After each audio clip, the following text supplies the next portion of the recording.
Assalamualaikum warahmatullahi wabarakatuh. Perkenalkan, nama saya Salsabila Kunti Januar dari program studi manajemen kelas C. Di sini saya akan mereview film PK Tugas Agama. Tatkala tengah melakoni misi meneliti umat manusia di bumi, sesosok alien yang bernama Amir Khan tertinggal setelah alat yang dipergunakannya untuk komunikasi dengan sesama lenyap dicuri. Dalam upaya alat tersebut agar dapat kembali ke kampung halaman, alien berjulukan PK atau bahasa India PK yang berarti mabuk. Ini pun berusaha menjalani kehidupannya sebagai manusia normal. Namun, apa sebetulnya definisi dari nama itu sendiri? Itulah yang dipertanyakan oleh PK sepanjang film. Mendatangi wilayah yang sama sekali asing membutuhkan waktu yang cukup panjang bagi PK untuk mencerna gaya hidup manusia yang dianggapnya unik.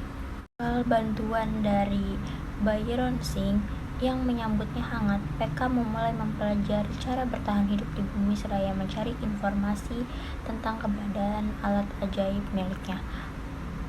Pelarian perang yang kerap menemui jalan buntu ini lantas mempertemukan PK dengan reporter televisi cantik bernama Jagu yang bersedia menolongnya usai mendengar cerita-cerita menarik dari PK.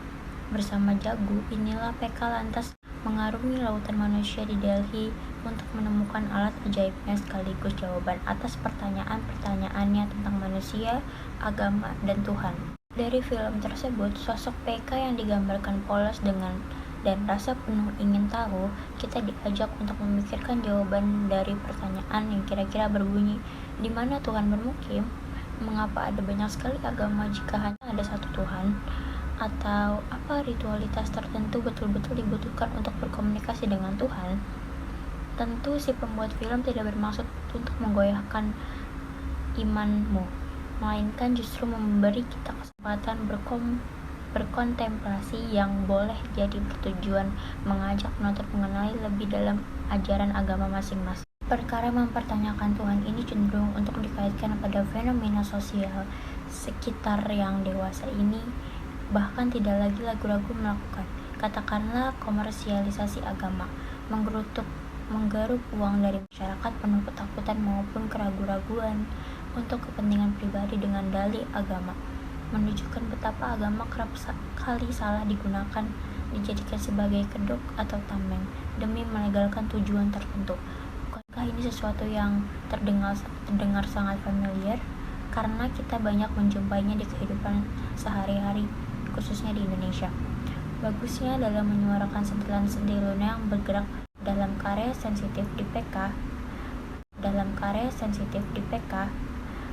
karakter Rajkumar Hirani yang cenderung memanfaatkan teknik bercerita yang sederhana dan ringan, kocak, dan menyentuh sehingga kesannya menceramahi yang mungkin melukai hati penonton dapat terhindarkan. Nah, dari film tersebut kita diajak untuk sekedar menertawakan kekonyolan-kekonyolan yang diperbuat manusia di bumi, bahkan diri kita sendiri. Dan di sini film tersebut mengajak kita bersenang-senang hanya dengan lewat cara yang berbeda. Dari film tersebut, pesan yang dapat saya ambil yaitu carilah Tuhan yang benar dahulu. Melalui kitab kita masing-masing, mari carilah kebenaran yang sejati dan lakukanlah semua firman-Nya. Terkadang orang yang terlalu percaya pada hal gaib, tapi kita lupa punya Tuhan yang menciptakan kita. Di zaman penuh karunia ini, Tuhan memandang hati dan bukan fisik. Mau kita latar belakang apapun, dari suku manapun, apapun kita tetap sama di matanya. Kadang dunia ini penuh penghinaan atau sumpahan terhadap diri kita di saat kita benar. Jika kita merasa benar, janganlah balas kejahatan itu. Tetapi jika kita salah, dan disitulah kita perlu mengoreksi. Sekalipun penjahat pintar menyembunyikan kejahatannya, pada akhirnya ia akan jeblos dalam akibatnya dalam dunia ini. Jangan suka mencela orang karena kita tidak tahu maksud dan tujuan teman kita, karena setiap manusia punya kekurangan.